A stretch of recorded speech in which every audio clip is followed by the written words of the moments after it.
día,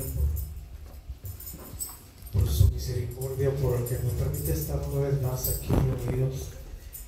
Chavo, y te encargo la puerta, le hacemos por favor, porque está el brillo. Está bien.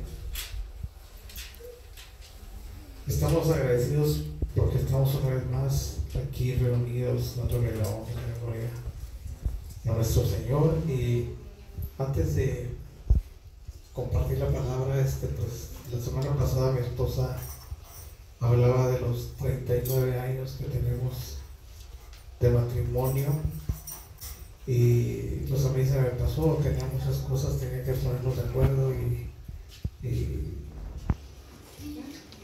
se me olvidó. Pero aquí estoy reivindicándome, y pues gracias le doy a Dios por esos 39 años con una semana. Con una semana, pues han sido años de lucha, esfuerzo, sacrificio. Ha habido de todo, ha habido pleitos. No le voy a decir que no nos hemos peleado, sí nos hemos peleado, pero aquí estamos todavía. Sí, aquí estamos todavía, para la gloria de Dios, batiendo récord en estos tiempos, porque ahorita los matrimonios ya son desechables. Sí, se casan y antes del año, 1, 2, 3 años se llevan para afuera, y sí, lamentablemente hay mucha mamitis. Y pues aquí estamos, hermano. Le doy gracias a Dios por mi esposa, que pues es una buena mujer, una buena madre, una buena esposa, una buena administradora, y pues a veces también me regañan, pues no me gusta a mí, ¿no? Pero pues ya estamos aquí. Amén, hermano. Amén. Piensen para ella, Dios la bendiga, y pues amén. Dios bendiga a todos. Dios bendiga a toda la familia. Amén. Bueno, vamos a dedicar la palabra del Señor en esta tarde. Dios bendiga a cada uno de los que están aquí presentes. Vamos a considerar el mensaje de Dios ahí en el libro de Apocalipsis, capítulo 2.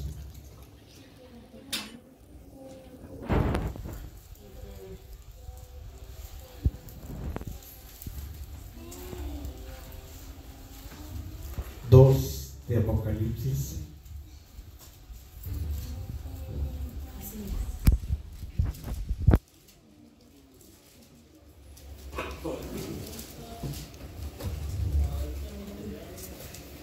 Leemos el verso primero y toma su asiento enseguida. Dice en el nombre del Señor Jesucristo. Escribe al ángel de la iglesia en Éfeso, el que tiene las 7 estrellas en su diestra, el cual anda en medio de los 7 candeleros de oro, dice estas cosas. Tome su asiento. Aquí en el capítulo 2 es un mensaje dirigido a las 7 iglesias que se encontraban en la región del Asia Menor. La iglesia de Éfeso es la primera a quien escribe Dios esta carta, porque es Dios quien escribe y hace llegar por medio del ángel a la iglesia. En el verso 2 dice: yo sé tus obras y tu trabajo y paciencia. Aquí podríamos nosotros decir, se trata de un elogio para la iglesia. Yo sé tus obras, no es ningún reproche. tus obras y tu trabajo y tu paciencia. Obras, trabajo y paciencia. Y luego dice, y que tú no puedes soportar a los malos. Y luego dice, y has probado a los que se dicen ser apóstoles y no lo son, y los has hallado mentirosos.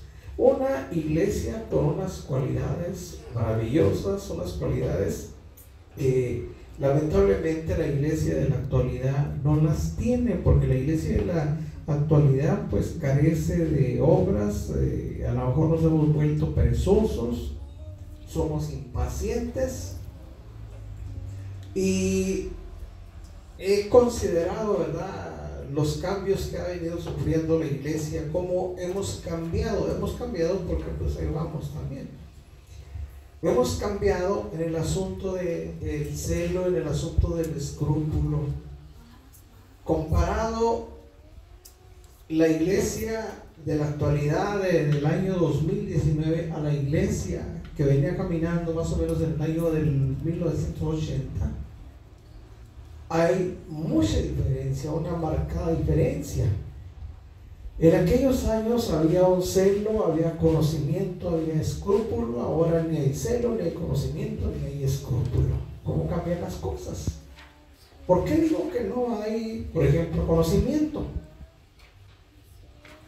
Porque en aquellos años, a diferencia de hoy, en aquellos años éramos muy meticulosos, muy cuidadosos en el estudio de la palabra.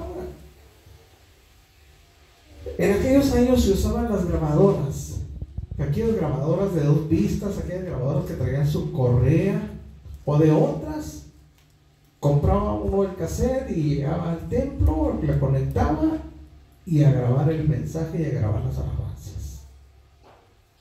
¿Para qué? Para llegando a la casa repasar otra vez el mensaje y volver a escucharlo cuantas veces fuera necesario. Lo mismo, hacíamos anotaciones, anotábamos las citas y llegábamos y no se perdían, ni eran citas reburujadas, no eran citas que estaban cuidadosamente anotadas, y llegábamos al hogar a estudiarlas. Ahora le voy a preguntar de qué fue la predicación de la semana pasada. El sufrimiento,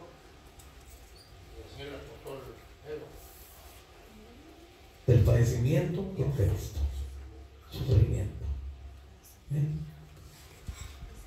¿Ustedes se acuerdan los demás? ¿No, verdad?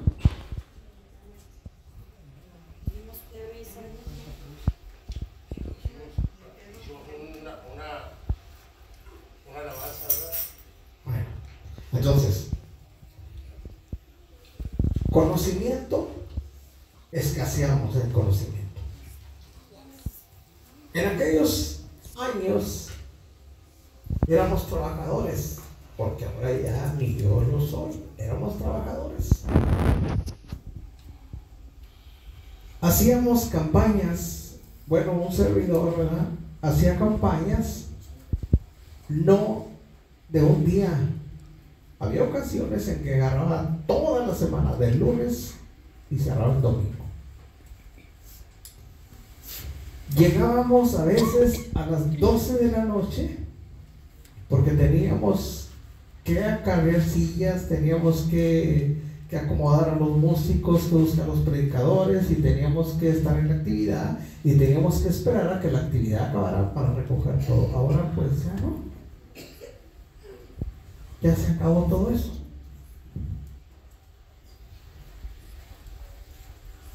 En aquellos años éramos muy cuidadosos en el no mezclarnos de cierta forma con gente que no tuviese la creencia o la fe que nosotros profesamos. Ahora no. Ahora ya es una mezcolanza de toda. O sea, se han perdido muchas cosas. La gente, por ejemplo, adultera, cometen adulterio a los 2 o 3 meses, vuelven a la iglesia muy quitados de la pena como si nada, inclusive hasta pasan a cantar alabanzas. Y eso no es correcto. Pero a nosotros nos da lo mismo, o sea, ya no hay escrúpulo. Nos ha sucedido lo que a la gente que vive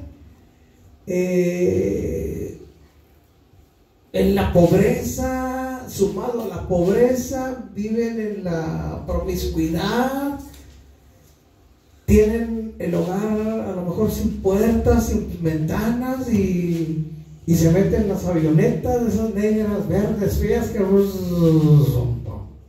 llegan y aterrizan en el plato de la comida. Y ahí están, picoteando así, levantan las patillas y nada. Y la gente, como no tiene escrúpulos, come, nomás la espanta, mucho, y sigue comiendo. ¿Por qué sigue comiendo? Porque no tienen escrúpulo. Y así estamos nosotros también en el sentido espiritual. Nos da lo mismo. Todo nos da lo mismo, todo nos da igual. Entonces, a diferencia de la iglesia de Éfeso, yo creo que tenemos mucho que desearle a esta iglesia. Esta iglesia tenía obras, tenía trabajo, tenía paciencia, y además no podía soportar a los malos o los que andaban en desorden. Y algo más dice: y has probado a los que se dicen ser apóstoles y no lo son, y los has hallado mentirosos. Hoy se puede presentar cualquier persona y se autonombra apóstol o se autonombra profeta, y él nos tiene a nosotros con la boca abierta, y a lo mejor le vamos a creer todo. ¿Por qué le vamos a creer todo? Porque no tenemos conocimiento, porque no sabemos discernir si las cosas son así o no son así. Fíjese lo que dice, por ejemplo, el líder de la iglesia tradicionalista, o las cosas que hace este hombre con tal de ganar adeptos. Hay dos, no sé si ya les había comentado, hay dos países en conflicto, y llega y se reúne con ellos para buscar un diálogo por la paz, y al llegar a donde están ellos, dobla la rodilla y le da un beso o dos besos o no sé cuántos a los zapatos de un líder, y luego sigue con los otros. Oiga, ¿qué es esto? ¿Usted qué considera que es esto? Es pura demagogia, es pura falsedad, pura hipocresía. Ve a un niño que está llorando ahí en el Vaticano, en la misa dominical, y le dice: ¿por qué lloras? Dice: pues es que mi mascota murió. No te apures, un día todos vamos a estar juntos, mascotas y hombres y mujeres. Oigan, eso es una falsedad. Los animales no tienen alma. Los animales no tienen pecado.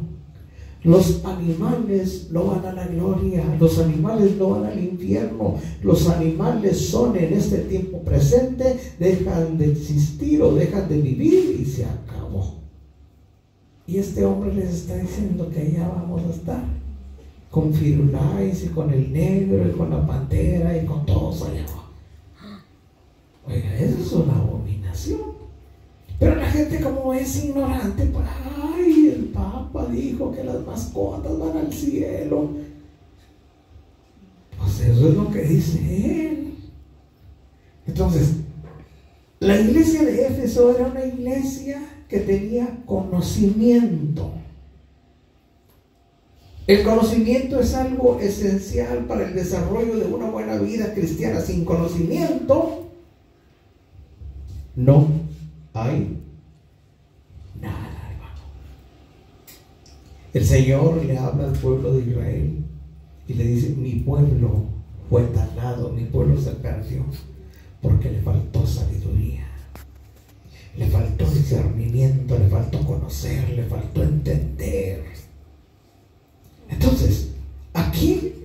Señor está elogiando a la iglesia de Éfeso por estas cualidades. Tenía obra, tenía trabajo, tenía paciencia, no soportaba la mezcolanza o la revoltura y probaba a los que se decían ser apóstoles y no lo eran y los hallaba mentirosos. Además, el verso 3 dice: y has sufrido, has tenido paciencia, has trabajado por mi nombre y no has desfallecido. Unas cualidades hermosas que esta iglesia tenía, pero como una iglesia llena de seres humanos, pues tenía sus defectos, sus fallas, porque todos los humanos fallamos de una forma o de otra forma, y esta iglesia tenía una falla, no muchas, una. Dice: pero tengo contra ti que has dejado tu primer amor. Estas 7 cartas dirigidas a las iglesias de Éfeso, se ha dicho por tiempos, son las 7 etapas de la iglesia. Pero además de ser las 7 etapas de la iglesia en término general, son cuestiones por las que cada uno de nosotros individualmente pasamos. Por ejemplo, ¿cómo fue el día en que bajamos a las aguas del bautismo? ¿Cómo fue? ¿Cómo fue el día que usted bajó a las aguas del bautismo? Fue un día en el que usted no tenía ganas de ir al culto. No, fue un día esperado. Un día esperado, un día que usted estaba anhelando que llegara. ¿Cómo fue el día, Vicky? ¿Cómo fue el día de tu bautismo? Sí, esperado. Esperado, anhelado. No vayan a salir con que, pues es que no tiene ganas de ir, pero pues tuve que ir. No. Yo no le estaba haciendo también agua, ¿no? Un poquito más de una bautiza, ¿se acuerdan? Bueno, Falta de agua. por falta de agua, sí. Entonces, el día en que bajamos a las aguas del bautismo, para mí fue un día inolvidable. Se me olvidan muchas cosas, pero ese día no se me olvida. Y el llegar a las aguas del bautismo fue una cosa maravillosa. Descansé de toda la carga de pecado que traía sobre mi vida. Lloré como nunca he llorado en toda mi vida. No solamente ese día. Cada vez que recordaba, por varios meses, volvía a llorar, pero no lloraba de dolor, de tristeza, no lloraba de felicidad, porque Dios había hecho una obra maravillosa en mi vida. Dios ocupaba el primer lugar en mi vida. Dedicaba de 4 a 5 horas de lectura diaria de la palabra de Dios. Era el primado, todo era lo primero para Dios. ¿Y por qué no lo es? Porque llegan a la vida de uno muchas cosas. Llegó, por ejemplo, cuando yo vine al Señor, yo no tenía novia. Vaya, ni llegué a la iglesia buscando novia. Pero se empiezan a dar unas cositas ahí y luego me inyectan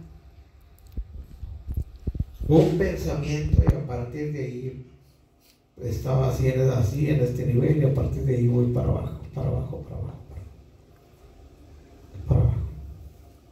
Sí, Dios me dio una novia y me dio una esposa y me dio muchos hijos, pero volver a levantarse y estar aquí es sumamente difícil.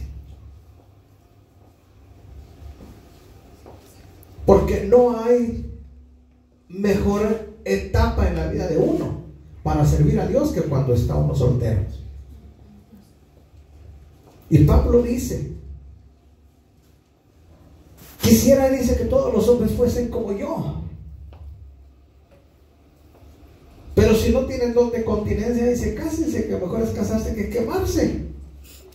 Y luego dice, el soltero tiene cuidado de las cosas que son del Señor, para ser santo así en el cuerpo como en el espíritu. Y la doncella tiene cuidado de las cosas que son del Señor, para ser santa así en el cuerpo como en el espíritu. Pero ya una vez que se casan, tristemente el Señor pasa a segundo término.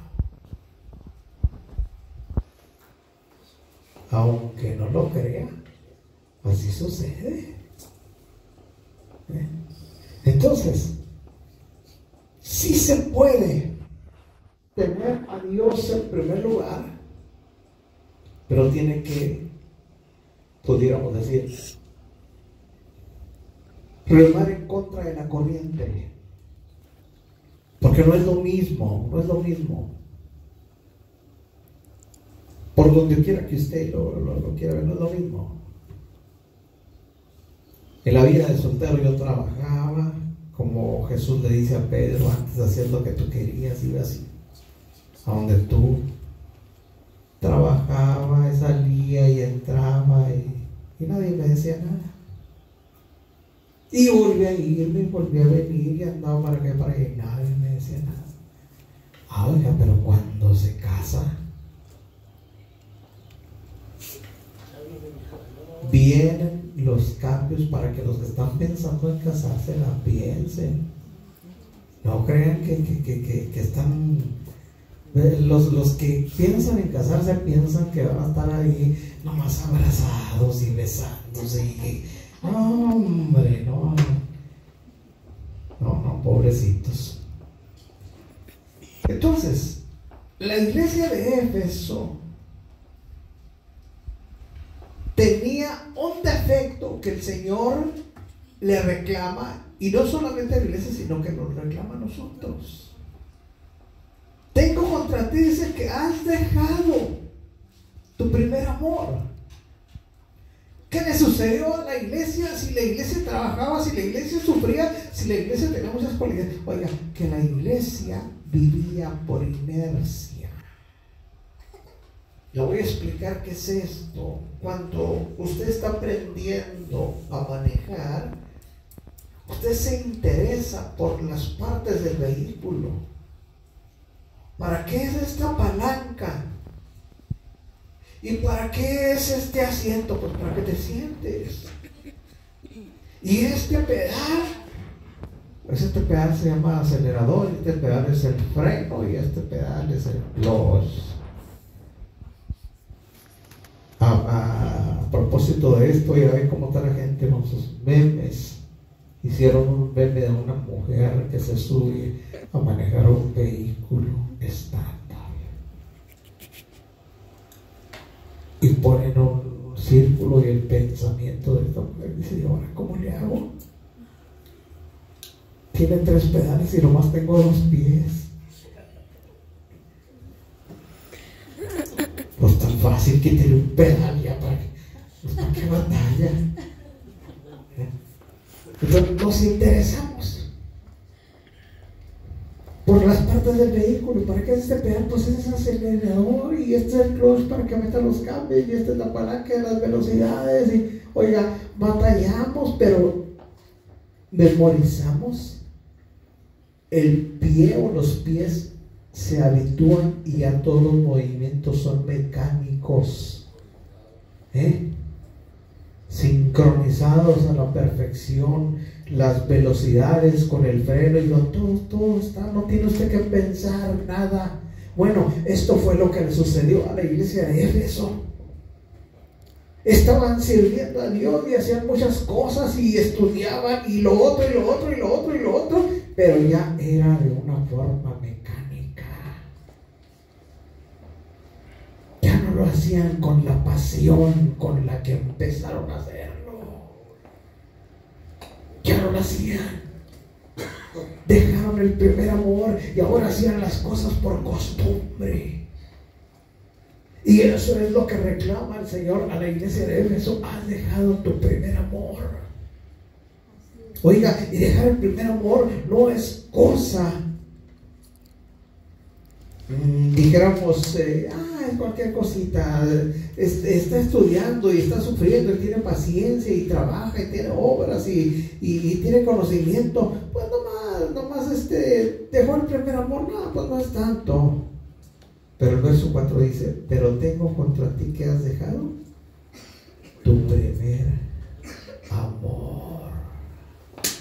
Y luego fíjese, dice el verso 5: recuerda por tanto de dónde has caído.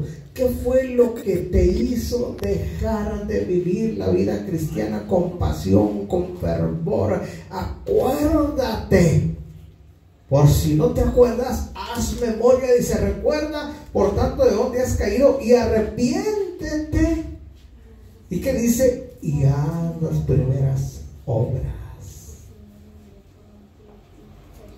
Dice: pues si no, vendré presto a ti y quitaré tu candelero de su lugar si no te hubieras arrepentido. Oiga, dejar el primer amor no es cualquier cosa. ¿Qué es lo que quiere Dios? Al enviarle esta carta a la iglesia de Éfeso, una cosa muy sencilla, una cosa muy simple de entender. Dios quiere que el servicio para Él sea un servicio en el cual esté la pasión, el deseo, el anhelo. Es muy sencillo. ¿Cómo? Oiga, cuando estamos cantando: levanto mis manos, aunque no tenga fuerza. Pero sí, es correcto, levanto mis manos y usted está, sus movimientos, sus acciones son coherentes con lo que usted está cantando. Pero si usted dice: levanto mis manos, y no las levanta, ¿qué está sucediendo? Que no hay coherencia, que está cantando en vano. Entonces, ¿qué es lo que quiere Dios? Pues que haya en nosotros esa pasión, ese anhelo, que se nos vea. Que se nos vea, que como dice la palabra del Señor: mi corazón y mi carne cantan al Dios vivo. ¿Se ha visto usted a los cantantes seculares? Los músicos, ¿los ha visto? ¿Ha visto los músicos de banda? ¿Sí los han visto o no los han visto? ¿Y cómo tocan?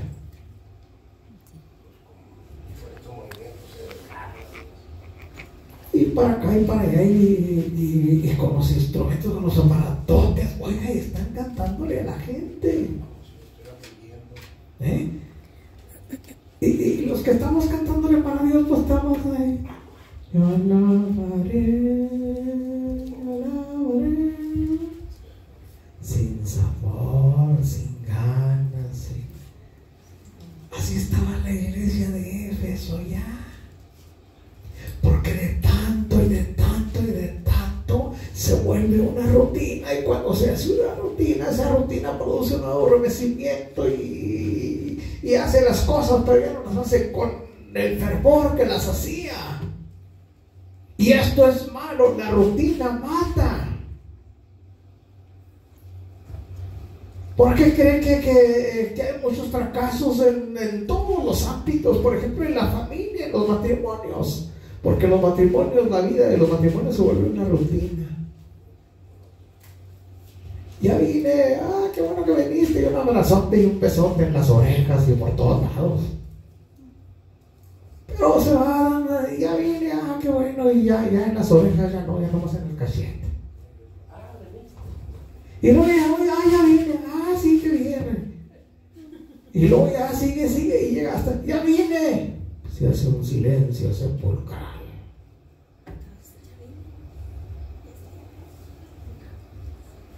Se acabó aquel deseo. Y ya no le responde. Pero piensa, ay, te hubieras quedado más un rato más. Entonces, todo eso, hermano, la iglesia lo tenía.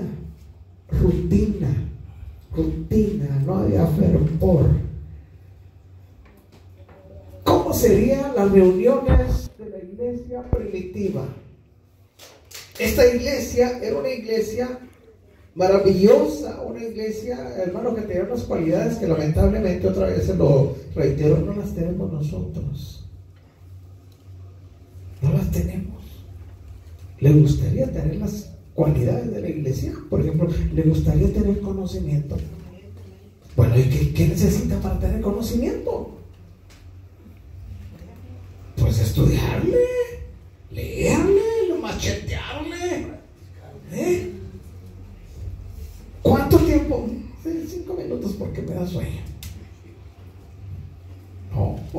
Oiga, cuando uno tiene deseo de algo, uno no tiene límites. Y uno como ser humano no tiene límites. Los límites se los pone uno. Ay, pues nomás un ratito porque me voy a cansar. Oiga, ya está cansado desde antes de empezar a hacer aquello. Ya se está autoprogramando. Entonces, ¿qué necesita? Necesita estudiar para tener conocimiento. ¿Qué necesita para tener paciencia? Aquí hay algo que a la mayoría no les gusta. He escuchado mucha gente que dice, Señor, dame paciencia, y luego para allá se el sobrino, o la tía, o el papá, o el fulano de tal. No le pidas a Dios paciencia. ¿Por qué? Porque si le pides paciencia viene la prueba. Porque así dice la Biblia. La prueba produce paciencia. Ay, no, mejor no, ¿verdad? No, pues no. Las pruebas son necesarias en la vida de uno, lo hacen más fuerte. Le fortalecen su alma. Entonces, la iglesia era una iglesia que tenía paciencia, era una iglesia, pero que lamentablemente había caído en la rutina. Tenían conocimiento, hacían las cosas y las hacían, pero las hacían por hacerlas nomás. Es como si yo le pregunto a alguien, ¿por qué vino al culto, hermano? No, pues tengo que venir. Esa no es una respuesta correcta. ¿Por qué vino al culto? Porque he venido a encontrarme con mi Señor, porque he venido a alabarle, porque he venido a bendecirle, porque he venido a cantarle. Hermano, vamos al culto. Ay, otra vez. O sea, así estaba la iglesia de Éfeso y así estamos nosotros ahora. Fíjese, esta iglesia es reprobada. ¿Por qué? Porque hacía las cosas nomás por hacerlas. El verso 6 dice, mas tienes esto, dice que aborrece los hechos de los nicolaitas, los cuales yo también aborrezco. Tenía una cualidad más que el Señor hace mención, aborrecía la doctrina de los nicolaitas. Hay varias versiones o varias creencias en cuanto a Nicolás. Se dice que Nicolás era un diácono que se dejó guiar por un espíritu de error y empezó a meter herejías en los hermanos. Hay otros que dicen que el nicolaísmo es algo parecido a lo que se maneja dentro de la Iglesia Católica. En la Iglesia Católica hay jerarquías. Está el monaguillo y luego siguen los que le siguen, y luego el sacerdote, y luego el obispo, y luego el cardenal, y el arzobispo, y luego hasta que llegan con el papa. Entonces hay jerarcas, o sea, hay grados de dominio la máxima, entre comillas, la máxima autoridad es el Papa. Entonces, si el Papa decide destituir al cardenal de México, lo destituye. ¿Por qué? Pues porque lo ordena simplemente. Entonces, esa doctrina es la que se asocia con la doctrina de los nicolaitas, y Jesús lo mencionó. Jesús hace mención. Entre los hombres y entre los gobernantes de la tierra, o los gobernantes se enseñorean los unos de los otros, dice, pero en vosotros no va a ser así, no hay jerarquías. Porque el asunto de las jerarquías era considerar a la gente en un nivel o una posición más baja. Inclusive se atrevieron a decir que los indios no tenían alma. Tanto los indios como los negros no tenían alma. ¿Por qué? Pues porque eran indios y porque eran otros negros. No tenían alma, eran como animales. Entonces, el Señor le dice: tú aborreces los hechos de los nicolaitas, los cuales yo también aborrezco. Es lo que se refiere a la carta de el ángel dirigida a la iglesia de Éfeso. El verso 7 dice: el que tiene oído, oiga, escuche. Aquí hay otra cosa que nosotros tenemos que considerar. ¿Cuántos tienen oídos?